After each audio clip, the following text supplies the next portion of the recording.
तर आता बघूया दिवसभरातील मोठ्या राजकीय टॉप 9 मध्ये। नितेश राणेंची कणकवलीमध्ये मटका अड्ड्यावर धाड, मटकावाल्यांना वाचवलं तर तुम्हाला सोडणार नाही।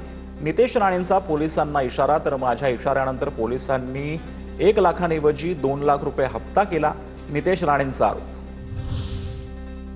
अहिल्यानगरच्या निवासातील शेतकऱ्यांची कर्जबाजारीपणाला कंटाळून आत्महत्या पाहायला मिळते। जिवंतपणी मदत झाली नाही, मी मेल्यावर तरी इतर शेतकऱ्यांना मदत करा, आत्महत्येपूर्वीचा बाबासाहेब सरोदेंचा व्हिडिओ समोर। तर निवासाच्या गोयगव्हाण गावात एका शेतकऱ्याची आत्महत्या। महायुतीच्या जाहीरनाम्यामध्ये कर्जमाफी होती, योग्य वेळ आल्यावरती शेतकऱ्यांची कर्जमाफी होणार, उपमुख्यमंत्री अजित पवारांचा आश्वासन।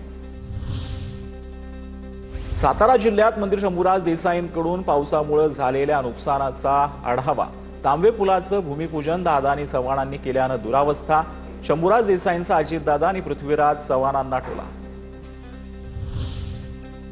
सरकारनं निवडणुकांच्या तोंडावर अनेक महामंडळाची घोषणा केली, नंतर त्या महामंडळांना निधी ना दिला ना अधिकारी मिळाले। रोहित पवारांचा ट्विट करत सरकारवर निशाणा, परशुराम महामंडळासाठी 6 अधिकारी नेमले, इतर मंडळांनाही अधिकारी नेमण्याची मागणी।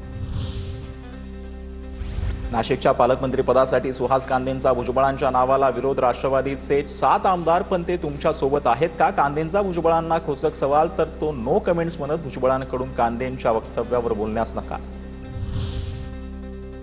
पालकमंत्री पदाबाबत मत व्यक्त करण्याचा अधिकार सर्वांना, मात्र मुख्यमंत्री फडणवीस अंतिम निर्णय घेतील। नाशिकच्या पालकमंत्री पदाबाबत अजित पवारांकडून स्पष्ट।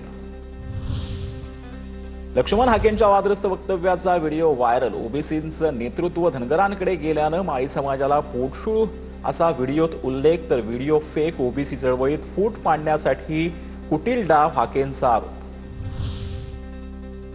माळी समाजाबाबत बोलणाऱ्या हाकेंना चपलेचा प्रसाद देणाऱ्याला 1,11,000चं बक्षीस, सोलापुरातील जरांगे समर्थकांकडून बक्षीस जाहीर।